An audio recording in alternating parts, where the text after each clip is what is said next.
Today I will be doing a tier list of the Swords and Sandals game. And with me are some vets slash experts of the franchise today.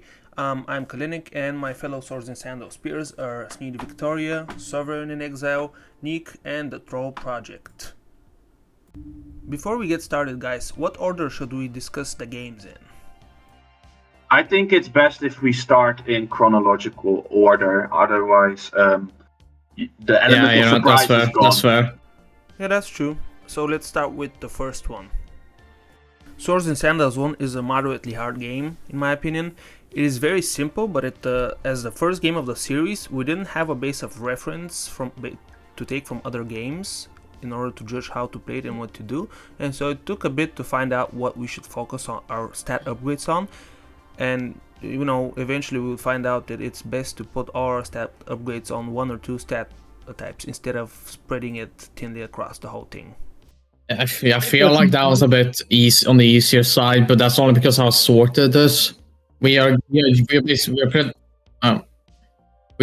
this by the embarked version, aka you could actually use saves. I would place it squarely in the easy column. That is appropriate to me. It is not that complex. You can easily just figure out that you should put a lot of points into strength and attack, and you basically win the game. I think it should actually be in the normal category or hard, because I've seen many people struggle on certain bosses like bows and smite in their playthroughs and their speed runs.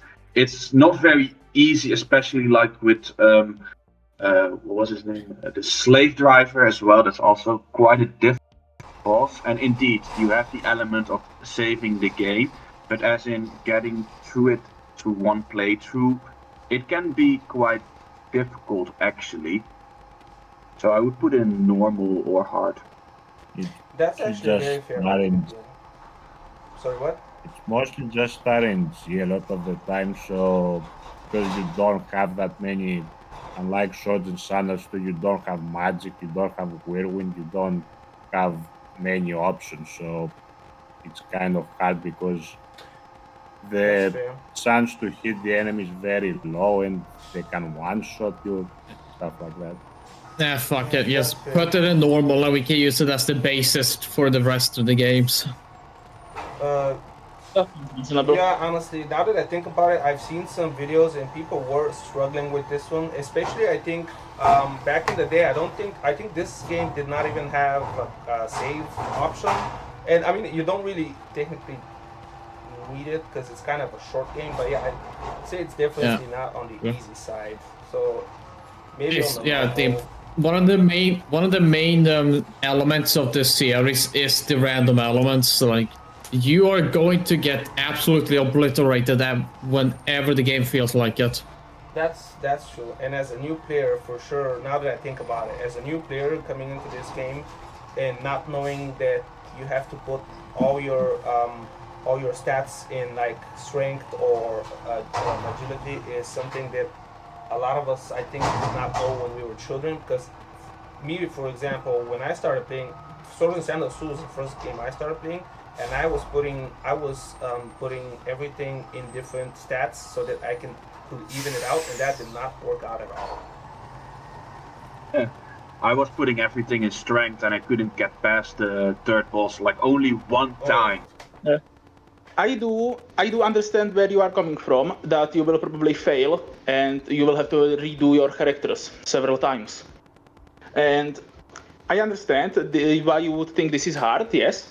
But this is also the shortest game, so even if you lose at the very end, at the final boss, that's not that big of a deal because you can easily get there 10 minutes later. While with some other games, if you build your character incorrectly, you can lose hours upon hours. That is Immortals. That's very true. Yep. Mm-hmm. That is I wanted to put the first game into the easy because it is not so punishing. But I do understand if you feel it's harder and if you want to keep it in normal, I do not object. You can keep it there. That's because I am very It's a good argument, but still, from what I remember from the games and how I see people play it, even with the quick saves and the quick playthrough, I think it's most balanced in normal, most fitting for normal. The thing is, when you're rating a game on its difficulty, technically it doesn't matter how easy it is to get back to where you were, right? Because I completely get what you're saying, and in the context that could be that is true, but speaking on purely on the difficulty of the game, how hard it is to progress, and like how hard it is to complete the game, it being short and you not needing too much time to get back to the last boss if you lost to him once, I don't think it needs to be factored in, because it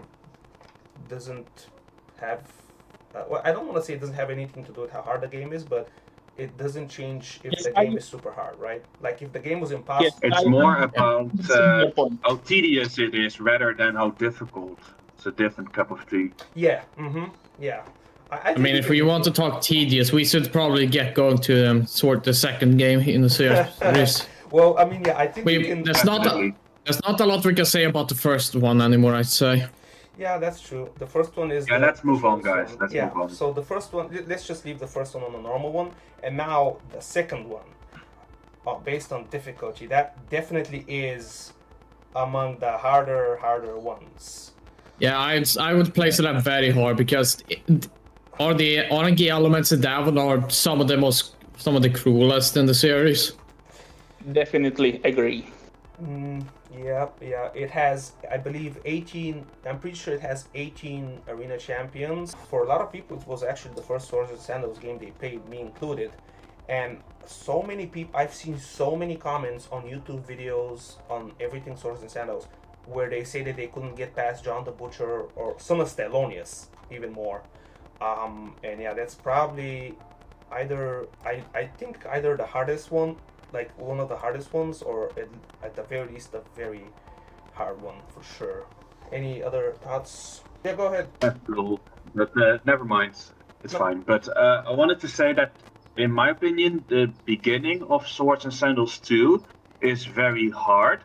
But as you go up in the game, it starts to get easier, when you start to unlock more bows, get into Magicka spells, and then, especially if you watch the speed runs of it, it's just spamming Whirlwind with a crossbow. And also the bows themselves, without even those spells, are very powerful, but you just need to know how to get set up, and that's the hardest part of the game. But I do want to mention that it drops off very quickly. Do you guys agree or disagree? I agree. Yeah, kind of. Yeah. Yes, I do agree with you. But I also think that you're learning how the mechanics work and what is the best approach, and learning what every enemy does. Like, not every enemy, but like there are some champions that are specialized into certain playstyles, and they can be, for example, that marksman guy. He can be really troublesome if you are a melee fighter, but he is not really a challenge if you are a mage, for example. Learning these things, to me, constitutes a kind of difficulty too. So I believe this is one of the hardest games of the season. I can add a counter argument. When it was mentioned that in the beginning the game is very hard, and then it becomes easier. While that is true, it also it never, so it does progressing through the game becomes easier, but the threat of dying does not decrease. And one of the most unique things about this game, and I think this is the most prevalent in the Swords and Sandals original game, is because you go before you go to every champion, you have to fight. It starts out you fight 2 people for John the Butcher, then 4 people for Evil Ninja, and so on. And in the later tournaments, basically you have to fight 10-20 people, And in this game, oftentimes the randomly generated fighters can be more dangerous and more unpredictable than the actual champions. And I've had that happen. One of the very first times I progressed through the game, I was on tournament, I want to say 13 or 14. I got killed by a guy with, he just had a very good sword. It was enchanted. He got lucky. He hit me twice, and I got hit with his magic. It was strong magic twice. It was a strong enchantment, and he just obliterated me, and I lost everything because I didn't. There wasn't saves back then. The version I played. Very true, and also a lot of random opponents also have a lot of defense often, so you can't even hit them most of the time. So you need to be very tactical when that happens. Mm-hmm. So definitely agree with your point. Yeah. And also regarding speedrunning, it's a very interesting aspect of the game, but it's also it's done by experts of the game, and you see the final result of their best speedrun, but they literally have hundreds of attempts, maybe thousands, of doing that when they're recording.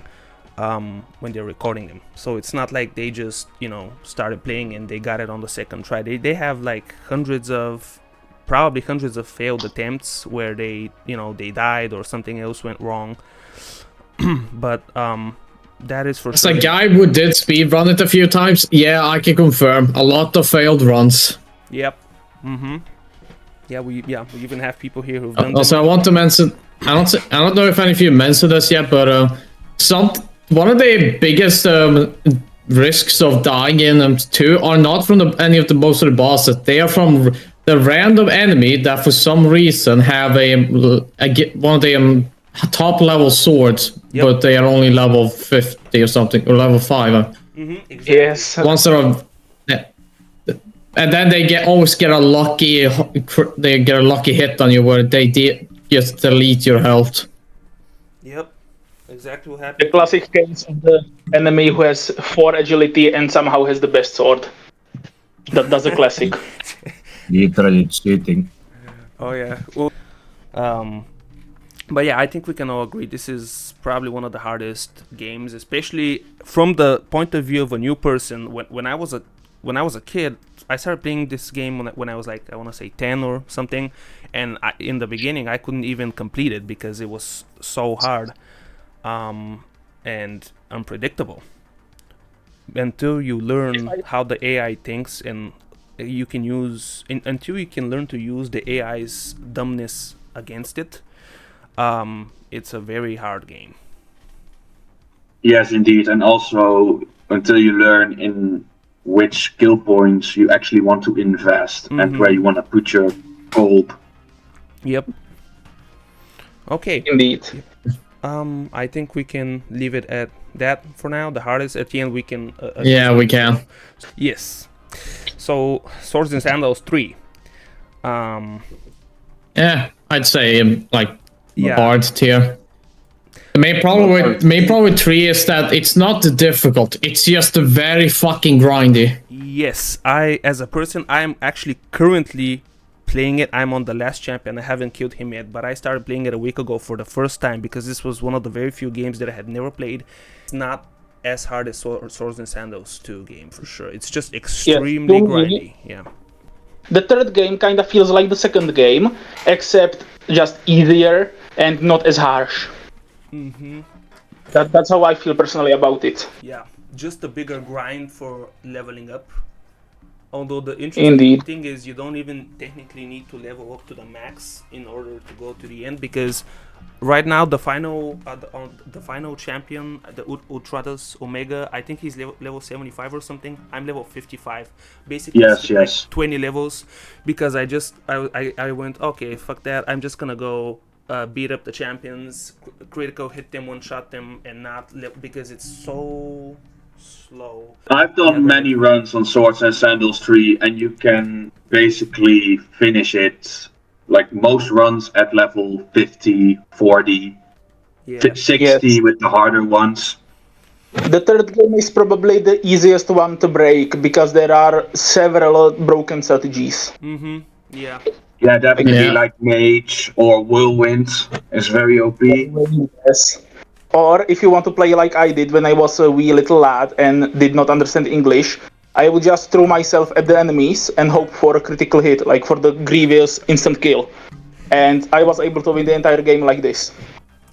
I didn't even understand what the stats meant. I didn't speak English, I just did that. Definitely, because it takes a long time before the RNG eventually helps you out. Especially when you get to champions like Xanfar and Yeti Project, it starts becoming a lot more difficult. Yeah, Like I remember when I was young, I was always kind of stuck at Xanfar. Even like with a mage build, it kind of took a little while. yes, when I was young, I could not get past the Yeti Project without the random instant kill. I just could not defeat him legit. It was not possible. Yep. Well, I didn't beat him legit. I just got lucky and insta-quit him. He's just... There's a reason Oliver made him being able to be nerfed by paying gold in the Steam version, because it was just... And he admitted it himself. His balancing was kind of off in that game. He didn't, fully understand when he made it as strong as he did. And yeah, the Yeti Project is definitely everyone's biggest nightmare from that game. In my experience, it was the Yeti Project, the Undead Great Beast, I think it was Knight Galantras. He was also kind of hard. Yes, and Knight Galantras, really difficult. Yeah, I got lucky with him. Actually, I got lucky with most of them. And Ultra Omega, obviously. Yeah. So yeah, I think we can leave it at that for now. We can get back to it later, but I think this is a. Yes, it has. I think it's a very good spot. Yeah. It belongs in the hub. Yeah. This is 4 Tavern quests. Are we including that one? That's kind of a different one, to be honest. Yeah, Arena combat is in it, but it's very similar to Swords and Sandals 3, but in an easier way. And the element of is more in the RNG board games normally have, so I wouldn't. Yep. But if we were to rank it would probably go into easy. I would. Let me just mention. I would probably put it on very easy. Very easy, I played yes. this game a lot, and if we were to include it, we would put it in. I would put it personally in the very easy, because you can do pretty much anything you want in that game. You can put your points at random, and it is still pretty easy to win. Not just the board game, but also the duels. I believe that one is very easy, from my experience. Yeah. If we were to include it, it would be there. Yeah. So, next one. In Swords and Sandals 4, you can avoid fighting forever, get gold, get decent items, and then just... and how about Swords and Sandals Medieval? Did you want to discuss that, or did you want to put that somewhere out of the tier list? Yeah, but fucking Medieval also counts there, I feel like. Isn't this... Oh shit, okay, sorry. Yeah. I got them wrong. Sorry. It is arena combat. I got the icons wrong, so that's my bad. Yeah, we're talking about 4. That's my bad. I did not see them well. Yeah. I mean, I'll leave this one out because this is the one you were actually talking about. Yeah. For now. If we were ranking Medieval, I would put it in easy to normal, because it's very easy to understand. There's only 4 skill points you can put in, so yeah, it's only difficult to buy items and armor. You need to kind of grind for that, but it's kind of like Swords and Sandals 1, kind of like 3, but easier. Gotcha. So I would put it in easy if we were to rank it. I'll move on to Swords and Sandals to Redux. Something about Medieval that first time I played it, I died to the second chapter 3 times, and then I never died again. It's you can also steal all the items from the shopkeeper, and if you fail, you can just save scam and try again forever. Yeah, you can get everything for free. Yep. Yes, definitely. I do remember that. So next one. Swords and Sandals 2 Redux. Obviously the upgraded...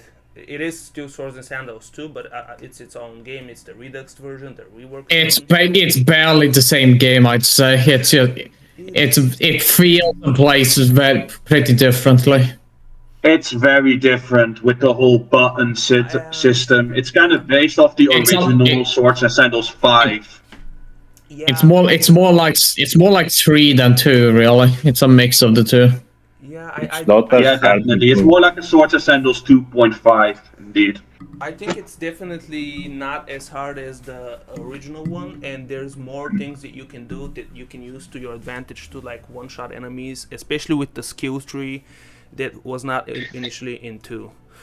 Yeah, that's kind of hard to judge where exactly I would put it, for example, but I don't think I would put it on the hardest one for sure.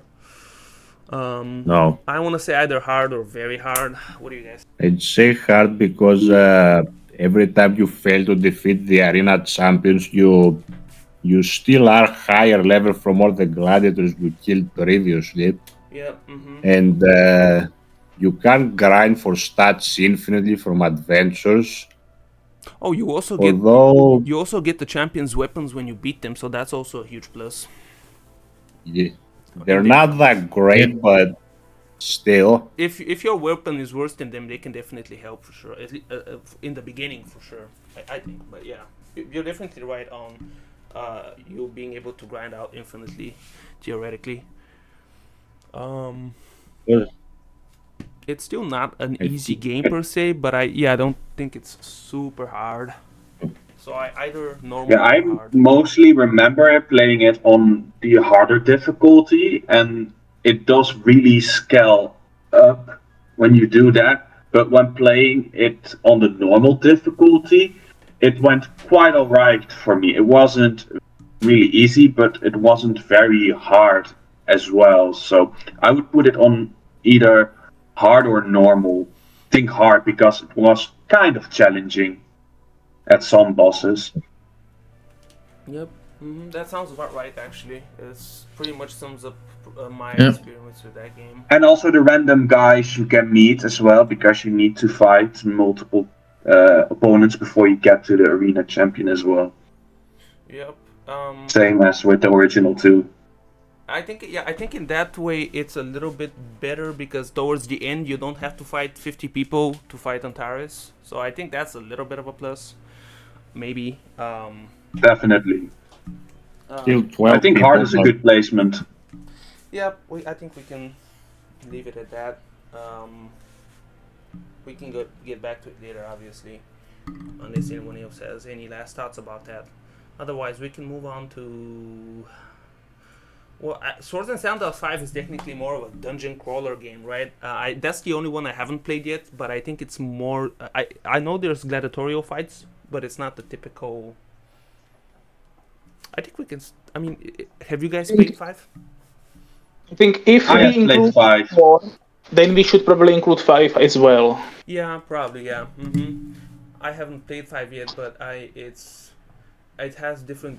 I know it has different difficulties, and I know it definitely gets harder towards the harder difficulties, but I'm not sure how it scales on the normal ones. I'm also not sure because I will tell you how I played it. I put it on medium. I did not get anywhere. After like 10 hours, I gave up, and I put it on easy, and I still couldn't get anywhere. And it took me like 40 hours to finish the game on easy. So for me personally, that game would be into the hardest game territory. 5. Swords Sounds 5. Yes. 3. But I also do understand that I am probably an outlier, and I am probably not like. I'm very biased towards this because the game just completely demolished me. I think it would be better if I abstained from this one, so I do not like raise the difficulty of it. If you like think it's medium, so I don't raise it too hard just by myself. So I will let you discuss this one. Yeah, we're talking about 5 here. You say? Yes, 5. Yes. Yeah. I have 5 Redux. I beat 5 on normal difficulty on my first try. I think let me check how many hours it took. It only took me only 7 hours for me, personally. In completely different spectrums. I said that I am probably an outlier. Yeah, pretty much. I think what makes 5 Redux hard is the learning curve as well, with the whole dungeon mechanics. But also, if you have played 2 Redux, you also kind of have an advantage in the arena combat. I would yes, personally this put is- it in normal, hard. I've recently been playing it on insane mode, and that's in a whole other cup of tea. But normal, yeah. How did that go for me? Well, for me personally, it mostly went pretty smoothly. But I played it back when you had those missions where you had to find stuff within a certain amount of turns, and I would really struggle on that.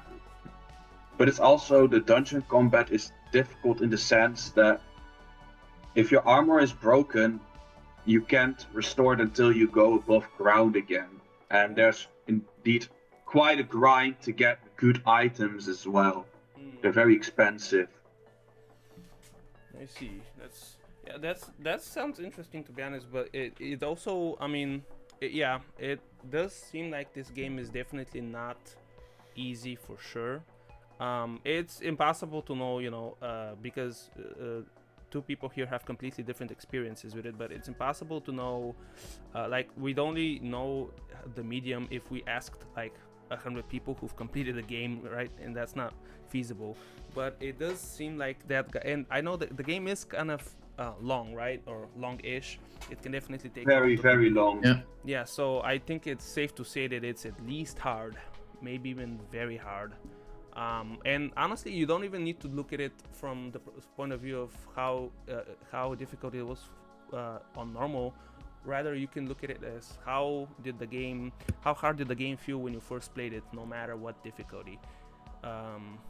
And I think that answer might be the same still.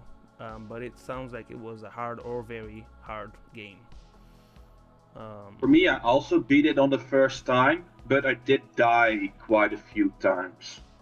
Yeah. Well, I think we all die quite a few times in every game in every of those each of those games, one way or another. Either by definitely. About 100 deaths. Oh, About 100 deaths. Damn. Yeah. I think we So, can leave. Yeah. I think we can leave it at very hard for now. Or hard, or if you guys think it's more like just hard, then we can leave it there. It's it's only on hard for me. I remember it's been a few years since I played both, and I did play it. I did not really have that much difficulty with it. Gotcha.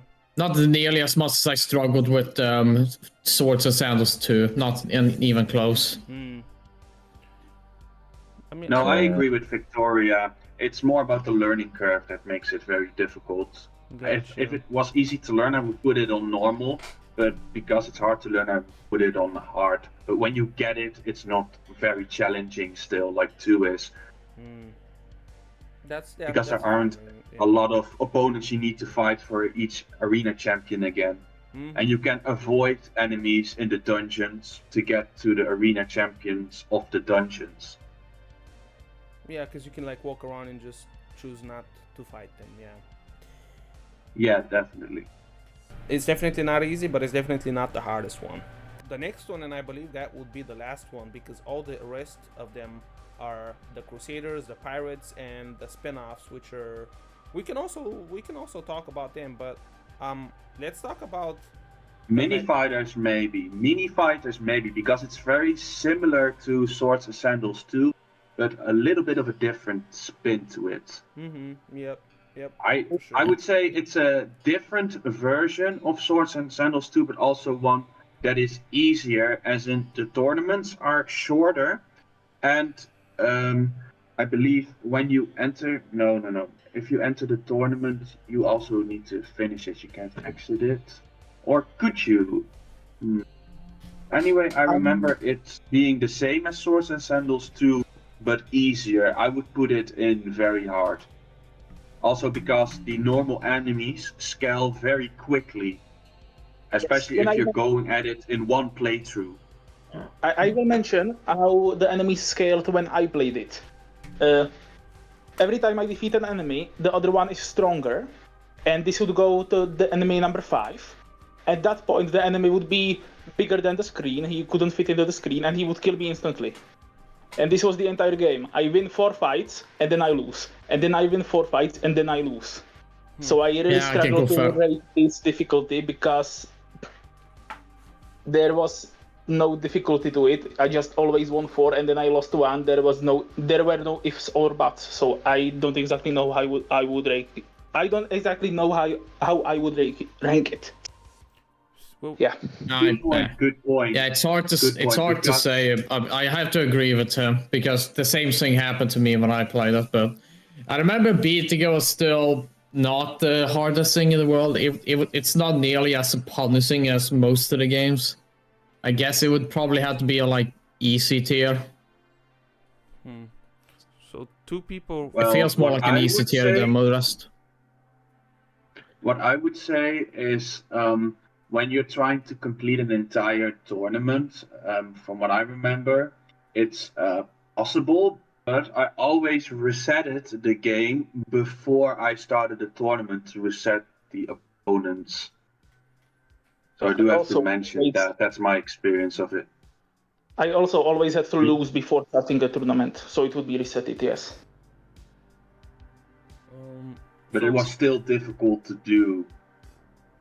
The opinions on this game seem quite different because I heard 2 people say it can be pretty hard. Then another person said it's kind of easy. I haven't played it, so I'm not sure. To be completely honest, I do not really care about pocket fighters. So how about we call it a truce and put it into the medium? Yeah, that's fair. Which one actually? Which is the icon? Is this the icon? No, that's Champions. Okay, so the icon is the one with Targan. Yeah. Okay. Yes. Okay. Yeah, I've just put it on normal. Kind of a meh one. Yeah. And yeah, now we can go to one of the best ones, visually, spiritually, and in any way. I honestly, Swords and Sandals Immortals, the magnum opus of Oliver and the whole franchise. It's a very good game. A very expensive game. Very good, but very expensive. There's a lot of different direction you can go in. It is also probably the most fair of the games. Is how I feel about it. Yeah. What do you mean by the most fair? Do you mean in terms of what it gives you, what opportunities it gives you to do, and how you can go, and what strategies? I mean that I met very few hard blocks that I couldn't bypass just because I chose a bad class. Mm-hmm. For example, going back to the second game, if you are an archer without magic, you basically do not stand a chance against the marksman person. In this game, even if the enemy is like made to be stronger than you, if their playstyle is meant to counter yours, you still stand a chance, and I think that's very nice. That's how. Yeah, because you can just go and fight another boss. If you can't defeat one boss, you just go another route to another area of the map, and you fight another arena champion to level up. Yeah, I suppose if we are doing like. Very hard is. I feel very hard still the best place to put it simply because it's really easy to fuck up your entire build for the final boss in Immortals. That's actually once you do it, you. Huge. And some of the dungeon. No, but I feel like it's. I still feel like it's a little bit worse than with the rest of the games on hard tier. Yeah, it's definitely not as hard as the OG2, and for sure, yeah, the thing you said about if you fuck up your build, then you're screwed up for the final 2 bosses, which is technically for the final boss, because the dungeons Antares they're not mandatory, so you technically don't need to fight them. But although they make the game way, actually you make the game way easier on yourself if you do do all the dungeons, and if you do get Antares to fight alongside. Yeah, but it depends on if you. Yeah, but it's also Antares is about as difficult as the final bosses, really. So honestly, he feels more difficult than the Starborn Gladiator, which is interesting. I feel like Immortals is at a very And Immortals is, I would say, harder than all the other games are hard there. I think it deserves very hard tier. Yeah. 3 is only Yeah, up I there because it's agree. grindy I as agree. fuck and 2 boss. I agree on that. I am not going to argue. I personally would rate it a little bit lower, but I understand where you are coming from, and I think it fits there. Yes, that is a good place to put it. Yeah, honestly, you can. For sure, you can make an argument that it could be in the hard one, or even the normal one, or even the hardest one. But I feel like if it's still noticeably harder than everything else in hard tier, then I think it should be just a tier above them. Yeah, definitely, because it has a learning curve and it has so much more complexity than Swords and Sandals 3, which it is inspired on, which it is inspired on, together with Swords and Sandals 2, and it's quite easy when fighting regional champions, but you can't really forget the grand champions, and each one of them is also made to counter a certain strategy, so you really got to know what you... You really got to know what you're doing, and you need to spend a lot of stars as well to keep trying at those. Yeah. Like, I can say many of us would probably save Scum to save up on the stars, but most regular players wouldn't do that. Yeah, really, in most cases, you probably don't need to do it. The only time you need to save Scum is if you're playing on permadeath, where in that case it's mandatory. Yes, and in that case, you are basically like putting extra challenges on you by your own volition. So I don't think that should like. In Immortals, depending on what difficulty you set it in, it can be very easy or the hardest because you can play it very easy or Hellscape. Yeah, so, but at the same time, when even when I'm playing it on the very easiest difficulty possible, I still can't defeat the Starbound just because I was a magic, just because I fucked up my magic build just slightly.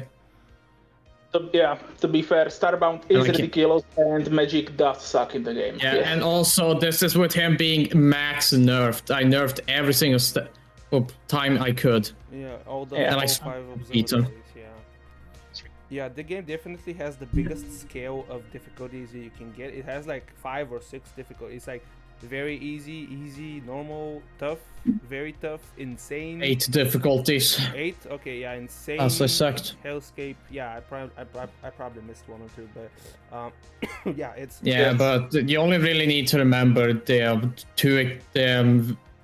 ones on the east side of the spectrum and the one in the middle. That's true, yeah. We don't usually...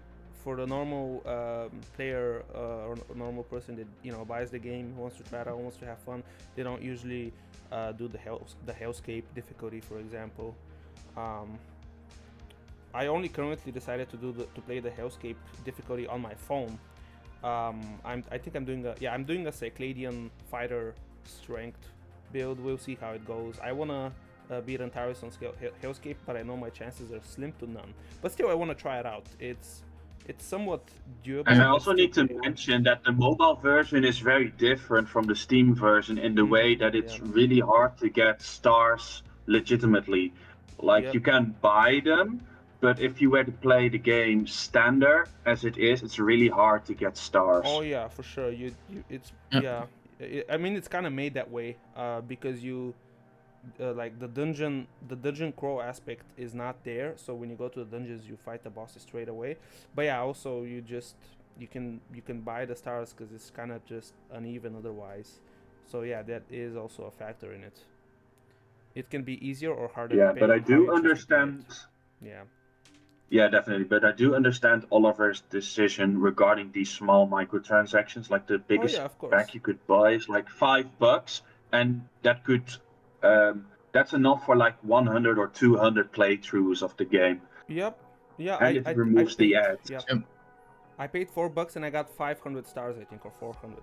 I didn't want to bother grinding, because I could do it with the normal. Probably, I don't know. Maybe I couldn't have, but I didn't want to waste so much more time grinding for stars. So I just went with the microtransactions, and it's a pretty good deal, honestly. It's like $4 for 500 stars, and I'm definitely not gonna be using all 500 of them for one single run. So it's it's a pretty good deal. Yeah, and I just wanted the ads gone. The what? The The ads. ads. You know, the Oh, yeah, commercials. yeah. The commercials. Yeah, that's true. Those are also very annoying for mobile games. But yeah, Very it's intrusive. It's Although I think there is actually, oh yeah, it depends on what system. If you're on Android, there's probably multiple ways to ad block them. But if you're on an Apple the device, then well, screw you, I guess. yeah. But yeah, Yeah, definitely. But we're talking about the main player base. But I think we also went. Yeah, I think we could leave it in the very hard. I do not think that's a wrong decision. Yep. It feels. I stand by it. Yep. Same. Yeah. All things considered, I think it's the best spot. Yep. Well, yeah, it's the best game, and it's such a unique game because there's so much. That's kind of a topic for another day, but yeah, there's so much you can do with that game. You can do it so. It's the most polished game of the series because it had the most play testing as well. So. Yep. And you can play so many different ways, and you don't have it. You kind of walk. It's not linear. You can fight different champions at different times. You don't have to do it consecutively. You can choose whether you fight in the dungeons or not. You can choose whether you want to weaken the final boss, the Starbound Gladiator, or not. If you want to test your skill, you can try fighting him.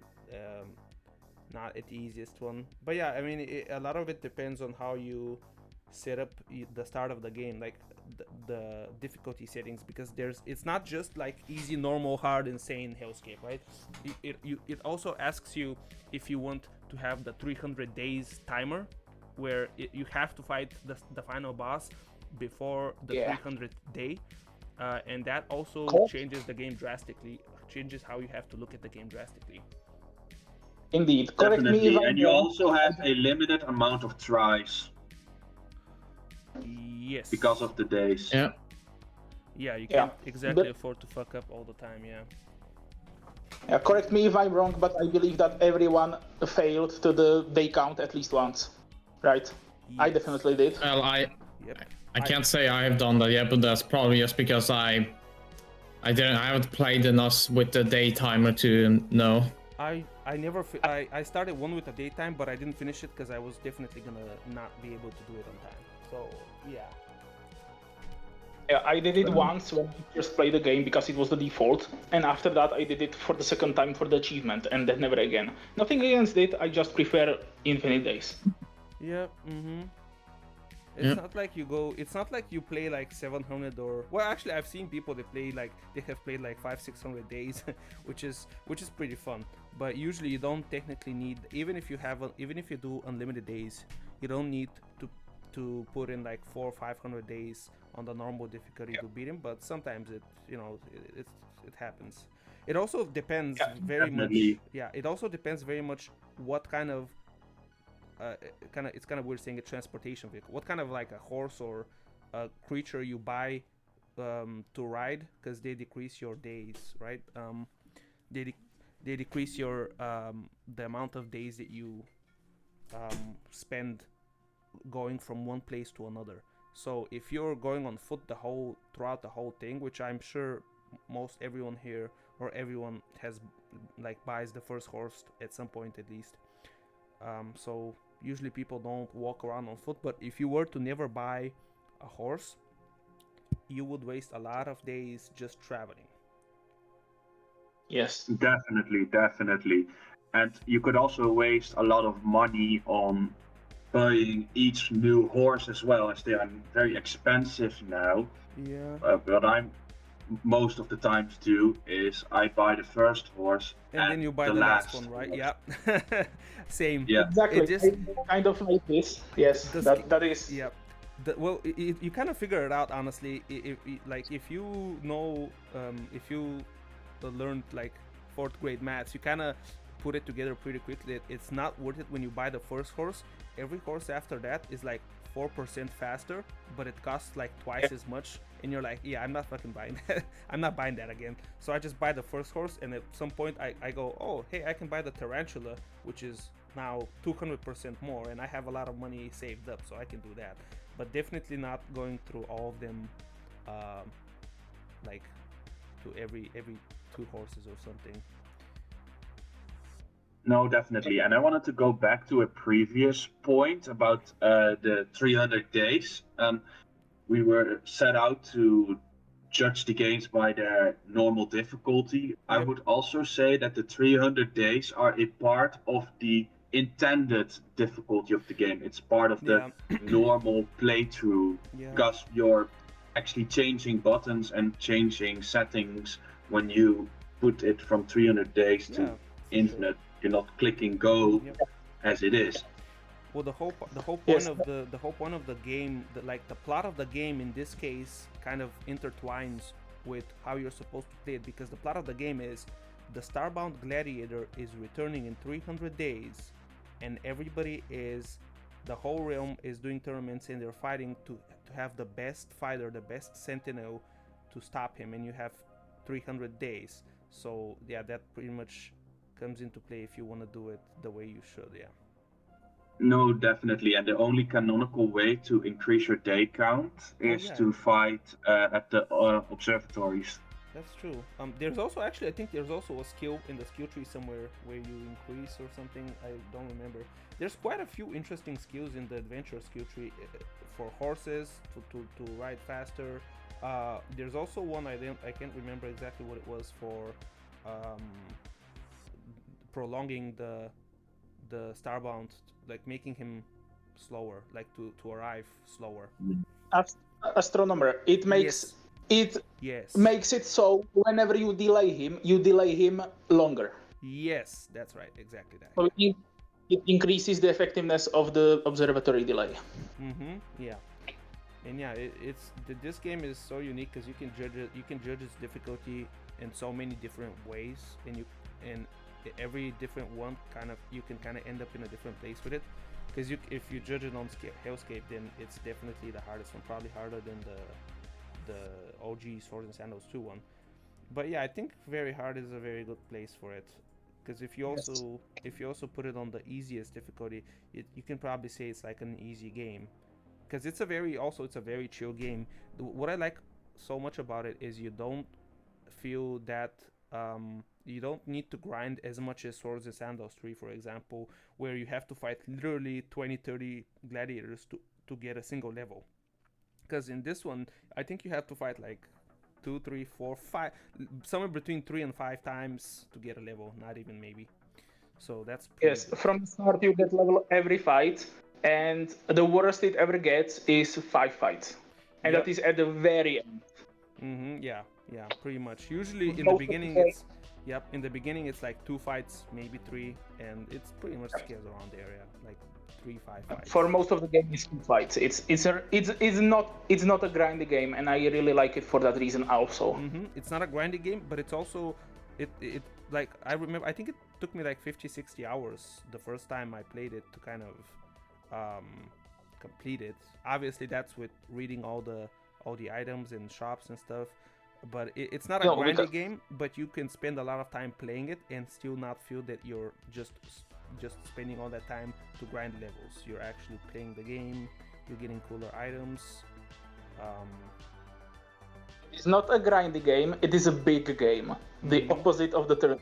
Yep. And you can also cheese some things, like if you can exit the game to have the shops restart items until you find an item that you like, which I have done, but I don't usually try to. But yeah, sometimes it's just the way it happens with the RNG. But you can definitely do that as well. Yeah, there are many variables to Swords and Sandals Immortals.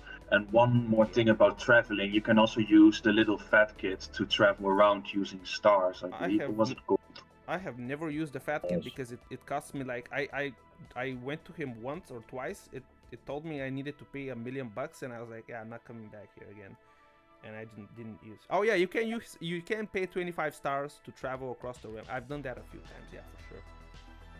Yes, I've done that exactly once for the achievement, and then never again. Yeah, I did it once because I was at the top of the map. I was on somewhere around Soul's Gateway map. That's basically on the north top side of the map. And the fat kid was right next to me, and I was like, oh, okay, I need to go to Elder Hut anyway, so I'm just gonna use him to get transported there and save like 15 days or 10 days. Yeah, that was like the. Yeah, that's very important because you can earn that money and stars back in that amount of days. Yeah, especially if you're playing for time, especially if you're playing with the days, you need every day you can get. And that's another thing. The more you die, because when you die, the day is over. So that's also, the more you die, the more screwed you are. Yeah, so many variables in this game, especially with the magic, with the scaling, how you can enchant items and double your stats, for sure. Yeah, and because of that, I think very hard is a very good spot for this game. Yeah, honestly, I agree. So, yeah. I'm going to give my final thoughts on this. Yep. The game, there are two hardest things about the game: the Starbound and the 300 days. If those two things were not in the game, I would put it in easy probably. But Starbound is just so hard, and the 300 games are 300 days are strict enough. Yep. So I feel like they each boost the game at least one rank. Oh yeah. And if you want to put it, so I'm kind of on edge of very hard and hard. So I do agree with you that it can be in very hard. Yes, it that feels right. No, that's a very fair argument. Yeah, for sure. And the thing is, yeah, the Starbound and the 300 days are probably the main factors that increase its difficulty in terms of scaling with the other games. But it's still part of, it is part of the game, of the main game, and that's kind of like the main purpose is to defeat the Starbound. And he has 3 stages, and yeah, very hard. Honestly, I think the 300 days are kind of rough, even if you play at a normal difficulty, for sure. Yes, they but are. I would also argue that. What also makes Swords and Sandals Immortals hard is that the Grand Champions can cost a lot of stars, and when you're going through a playthrough casually, you kind of forget what that champion is about. You kind of get out of the groove, out of the rhythm. Mm-hmm. Like in Swords and Sandals 3, you can just keep challenging the arena champion and you're still in that groove, you're still in your strategy. Yeah. There's no penalty. With Swords and Sandals Immortals, it's really there's no penalty in Swords and Sandals 3 regarding losing. Only penalty is that the shop will reset faster, and if you're trying to defeat a boss to get the money or the level up necessary to get the item you want, then it sucks. But otherwise there's no penalty to Swords and Sandals 3 in regards to losing to an arena champion. But in Immortals there's a huge penalty, also you kind of get out of the groove, and that's why you also need luck in just getting it right. Oh yeah, for sure. Well, that's let's not forget that these games are still a big RNG factor at the end of the day in each and every one. No matter what stats you have, no matter what strategy you have, sometimes you just don't get the hit, or the opponent gets the random grievous or critical hit, and it's over, and that's kind of part of it. But yeah, yeah, definitely, and that's another point to add to the fighting the Grand Champions in Immortals. It's harder to abuse that RNG because you can't constantly fight them. Yeah, the Grand Champions are all very hard and very unique, and they kind of challenge every different build of the game. Like someone mentioned earlier, some of them are like strength builds, some of them are archer builds, some of them I think are bard builds, some of them are magic builds, and you have to approach them very differently and have to be very careful because they are very dangerous. They're not to be underestimated at all. I got stuck on Eternal Beta when trying a bard run in Hellscape on Immortals as a hexapod. Ooh. Because they are very immune to sonic damage. Yeah. I forget. Yeah, sorry, go ahead. No, you go. No, it wasn't anything important. I was trying to remember the name of that skeleton, the right with, I think, it's not Marie Dupont. It's later. It's one of the later ones with the giant. You mean the priest one, not as in the class, but as in the one with the Yes. Pope head. Yes. The second one with the Pope head, the skeleton one. Yeah, man, that one is rough. I died so many times on that one. Well, not too many, but yeah, I remember I started restarting the game after I died because I wasn't gonna be able to afford spending stars every time. And yeah, that's just one of the things that makes the game harder than usual, is because absolutely everything has consequence.